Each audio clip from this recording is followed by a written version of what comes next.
mean of whatever number of samples that you send in should not exceed that number. So say we come back, and these are the numbers we get.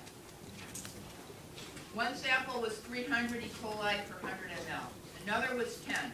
Another is 20. Another is 150, and another is 60. We don't just add up the numbers, divide by 5, and see if it's 100 E. coli, more than that or less than that. There's a special calculation that we use.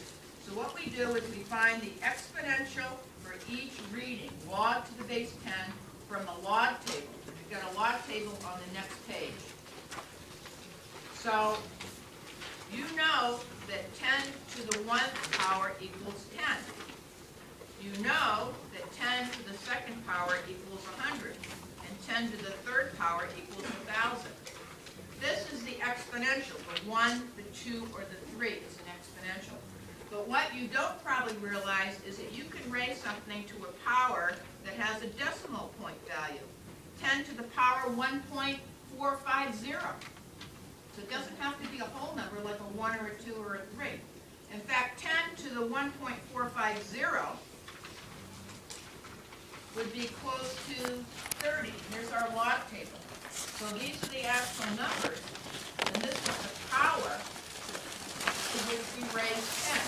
You can see 10 to the 1st. So the exponential for 10 is 1. It's the power to which we raise 10. So in that example of 10 to the 1.45 power, that would probably be someplace in here between 20 and 30. So 1.45 would be between 1.301 and 1.477, so somewhere in the 20s. Okay? You can find the exact number if you have a calculator. If it's someplace in the 20s, like probably 25 or something like that. So what you do is you take the exponential. So 300 is 10 to the 2.477. 10 is 10 to the 1, so you use 1. 20 is 10 to the 1.301 power. 150 is 10 to the 2.176 power. And 60 is 10 to the 1.778 power. So you add up all these exponentials. And that's what we're doing in the next step.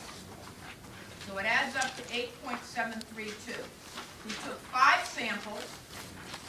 So we divide this number, 8.732 divided by 5 equals 1.746.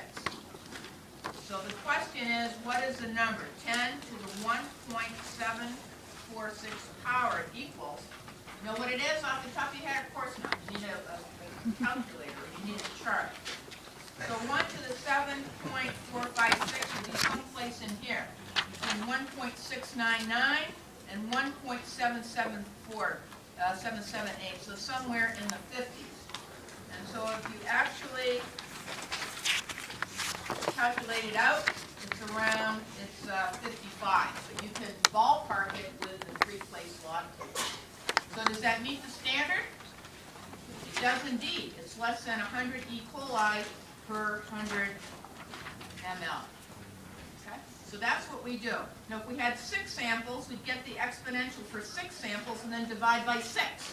If we took 8 samples, we'd add them all up and divide by 8. And then we go back and look what's called the anti-log. If we go from this column to this column, we call it the anti-log. The opposite way. Okay?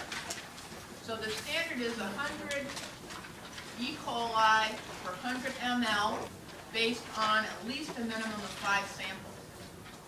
So so what do? When we find adverse conditions, what we do is we end up posting signs. Unsafe for swimming, high levels of bacteria in these waters may pose a risk to human health. Or this beach is routinely monitored for water quality would be another one, so people will know. And a lot of times today, because our recreational water protocol says we need to inform the community, we post these results from bathing beach areas on a website that the health unit has, so people know before they go to the beach whether there's likely to be a sign.